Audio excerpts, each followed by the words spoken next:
한자 이야기, 낱말 이야기 963번째 시간입니다. 이번에는 우리 구독자님 한 분의 요청에 의해서 이 경영할 때 쓰는 영에 대해서 한번 설명을 해줬으면 좋겠다 말씀하셨어요. 이 경영이란 말도 많이 쓰고 이제 영업이란 말을 쓰는데 영업이 무엇이냐? 글쎄요, 어떻게 보면 상당히 평범한 얘기입니다만 영자가 또 몇 가지 생각할 것이 있습니다. 그래서 경영할 영의 다양한 의미를 이번 시간에 한번 보겠습니다. 경영이란 말에 대해서는 제가 전에 따로 한번 설명드린 적이 있습니다. 그리고 이 영자가 들어가는 낱말, 우리가 흔히 간과하기 쉬운 그것을 한번 살펴보겠습니다. 네, 영업이란 낱말을 한번 보겠습니다. 영은 경영한다, 업이다. 업이라는 것은 하는 일을 얘기하죠. 그러면 쉽게 얘기하면 영업은 일을 하는 것이다, 경영하는 것이다, 이렇게 쉽게 볼 수는 있습니다. 자, 일단 글자를 보면 경영하다는 것은 이 등불형이에요. 그리고 음률여다, 네, 이렇게 되어 있습니다. 위에 부분에 이제 불화자가 두 개가 있다는 것은 불이 이렇게 많이 타오른다, 그렇게 되겠죠. 아래쪽에 있는 것은 이것은 이제 덮을멱이에요. 자, 어떤 도구 위에 뭔가 화토불을 피운다, 네, 이렇게 해서 불이 아주 많이 밝게 타오르는 것이다.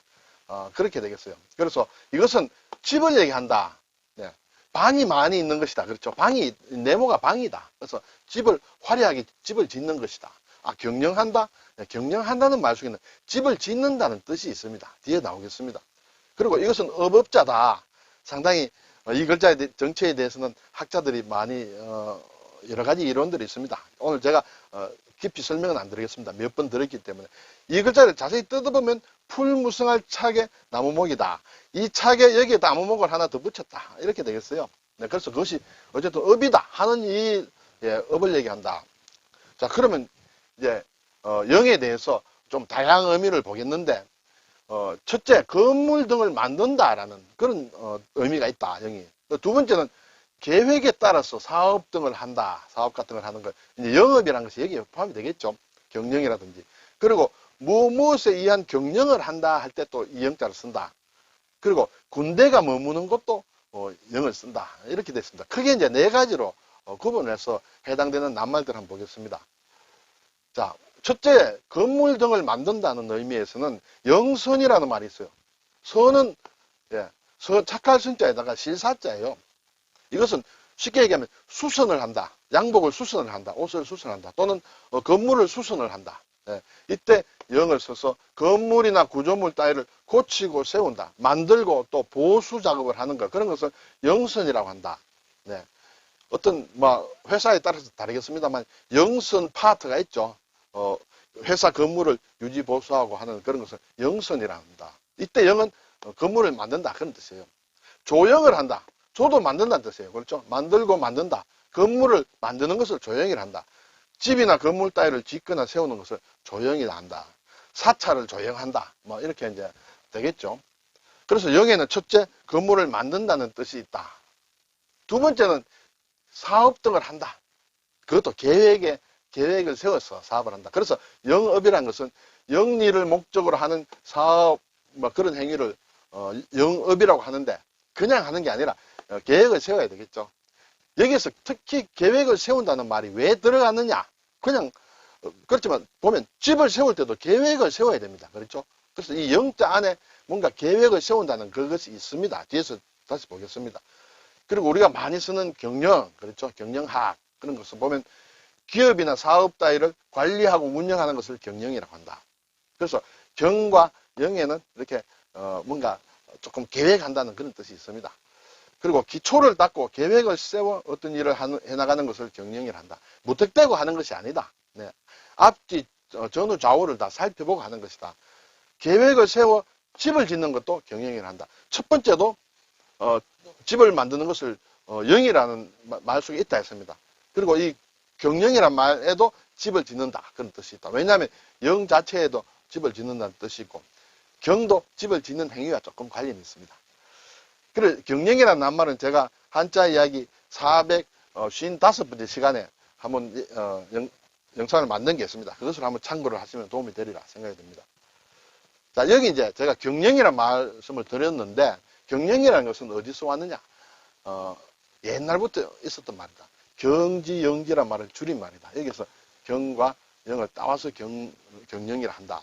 이것이 이제 근세에 들어와서 서양의 어떤 매니지먼트라든지 이런 걸 할 때 이제 이것을 번역할 때 여기서 나온 말을 가지고 붙였다 이렇게 되겠습니다. 어디에 나오느냐? 시경에 나온다. 시경 대하편에 나오고 또 맹자에도 보면 시경을 인용한 것이 나온다. 네. 자, 막 어렵다면 좀 어려운 것인데 한번 볼까요? 경시영대 기원전 8세기인가요?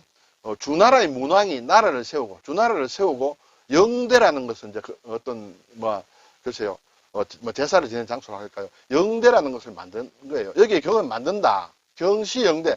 처음에 영대를 짓기 시작하면 경지영지. 경하고 영했다는 것이에요. 무엇이냐 하면 계획하고 지었다. 경과 영은 계획을 한다는 뜻이에요. 그런데 이제 그것을 지을 때 많은 백성들이 와서 일을 도왔다. 백성들이 공력을 들여서 불일성지 하루도 못 되어 그것을 만들었다. 그래서 경시물극이다. 이것을 짓기 시작할 때 너무 급하게 빨리 이렇게 하지 마라라고 얘기를 했는데도 서민들이 자식들이 많이 왔다. 이렇게 되겠습니다. 여기에서 나온 것이 이제 경영이란 말이다. 이렇게 되겠습니다. 자, 그래서 이제 이 경과 영을 다시 한번 따져보겠습니다. 경이라는 것은 어떤 공사를 하기 전에 구획을 정하는 것이 경이다.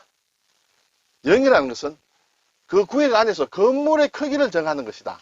이렇게 각각의 뜻이 있다는 것이에요. 어떤 이렇게 평지가 있을 때, 자, 여기서 집을 어느 정도 크기로 지을까라는 것은 구획을 이렇게 정해야 되겠죠. 자, 여기서 여기까지를 하겠다. 그러면 울퉁불퉁한 집안도 이렇게 고르게 하고 막 여러 가지를 하겠죠. 그리고 나서 이 틀을 이렇게 잡고 그러면 집의 크기는 어떻게 할 것인지 이 틀을 따지는 것이 경이고 건물 크기를 정하는 것이 영이다라는 그런 것이에요. 그래서 두 글자 다 집을 짓는 것과 관련이 있다. 이렇게 되겠습니다. 조선 중기에 그 송순이라는 분이 쓴 면왕정 작가, 지금도 전라도 가면 면왕정이라는 정자가 있죠. 거기 보면 저희가 학교 다닐 때도 배웠습니다만 10년을 경영하여 초려삼간 지어내고 나한간 달한간에 청풍한간 맡겨두고 강산은 들일 데 없으니 둘러두고 버리라. 이때 경영이 무엇이냐? 이때 경영이 일반적으로 해설을 해놓으면 계획했다 이렇게 되겠습니다. 10년을 계획해서 초려삼간 지어냈다. 정자 하나 짓는데 10년을 계획했다. 그렇게 생각해도 되리라 생각이 됩니다. 대부분 선생들이 그렇게 가르치는데 이 글자를 알게 되면 조금 더 구체적으로 상상할 수 있다. 10년 동안에 자 내가 정자를 지어야 되겠다. 어느 땅을 할까? 어떤 언덕이 있는데 어디다가 지을까? 그러면 그 나무를 어떻게 쳐내고 바위를 어떻게 고르고 흙을 고르고 털을 다질 것인가 생각을 많이 하겠죠. 그리고 조금씩 했을 거예요. 그러고 나서 또 건물의 크기는 어떻게 할까? 이것을 한 것이 10년이다. 물론 계획을 한 거죠. 그걸 계획한 것이다. 그런데 특히 건물을 지을 때 하는 계획을 경영이라 한다. 이렇게 되겠습니다. 자, 세 번째로 이제 무엇에 의한 경영이라고 할 때 영을 많이 쓴다. 영. 국영, 나라에서 경영하는 것, 나라에서 운영하는 것, 그것이 국영이다. 또 공적으로 공공기관에서 운영하는 것, 지방자치단체라든지 그것은 공영이다. 공영회사라든지 국영회사라든지 여러 가지 많이 씁니다. 시에서 경영하는 것은 시영이다. 그렇죠? 도에서 운영하는 것은 도영이다. 사적으로 하는 것은 사영이다. 이렇게 되겠죠? 관에서 하는 것은 관영이다. 민에서 하는 것은 민영이다. 이런 할 때, 여기에서 영이라는 것은 어디에서 하는 경영을 얘기한다. 자, 마지막 네 번째로는 군대가 머무는 곳도 영이라고 한다. 이렇게 되겠습니다. 그래서 병영이다. 병영 생활할 때, 이것이. 사실 어떤 학자는 이 영자가 군부대를 막사를 만드는 것을 얘기한다. 이렇게 얘기하기도 합니다. 진영이다. 진을 치는 부대다. 진을 쳐놓은 부대다. 야영이다. 덜에 친 병영이다. 덜에 이렇게 부대를 이렇게 머물도록 만든 것이 야영이다. 그것이 이제 요즘은 군사 용어가 아니라도 일반적으로 우리 캠핑 야영이라고 하죠. 수경이다. 네. 군사가 이렇게 머무는 곳을 얘기한다. 영내다. 영내 생활. 그렇죠? 군 내부 생활. 그리고 영외 생활. 일반적으로 병사는 영내 생활을 하고 하사관 이상은 영외 생활하죠. 그렇죠? 군에 있을 때 좀 잘못하면 영창 간다. 영창. 군대에 있는 창고를 얘기합니다. 그렇죠? 요즘은 아마 이게 없어졌다는 얘기를 제가 얼핏 접한 것 같은데 군대에 있는 창고, 거기에 이제 어떤 영창을 보내려면 격리시설을 만들어야 되겠죠. 그래서 영창이다 할 때 또 이런 것을 쓴다 이렇게 되겠습니다. 한자를 쓰지 않으면 별 생각 안 하는데 한자를 써놓고 보면 아 영창이 이렇게 쓰나 이렇게 알 수가 있겠습니다. 자, 이 오늘 이제 경영할 영자가 들어왔는데 이 관련된 글자가 등불형과 관련돼서 아래에 힘력자를 하면 힘쓸 일할 노다 이렇게 되겠죠. 예, 노동한다 할 때. 그리고 나무목을 열면 영화영이다. 나무의 열매가 꽃이 아주 화려하게 폈다. 그것이 영화다. 이 등불이라는 것은 불꽃처럼 화려하다. 아름답다, 밝다. 일하는 것은 힘은 불꽃처럼 열심히 일한다. 네, 그렇죠. 그리고 화려한 집을 짓는다. 예. 그리고 여기에 벌레충이 들어가면 반딧불이, 예, 개똥벌레를 얘기한다. 형설의 공, 형광등 할 때 이거 쓰죠. 이것과 조금 헷갈리기 쉬울 수 있습니다. 이것이 영화영자와 주로 많이 헷갈리죠. 예, 어느 것이냐. 이것은 꽃뿌리 영이다. 이렇게 되겠습니다. 영국 할 때도 쓰죠. 오늘 영업, 예, 영업에 주로 영자 중심으로 한번 살펴봤습니다. 그리고 경영이란 것. 예, 영창도 이 영자를 쓰더라. 이것을 한번 살펴봤습니다. 감사합니다.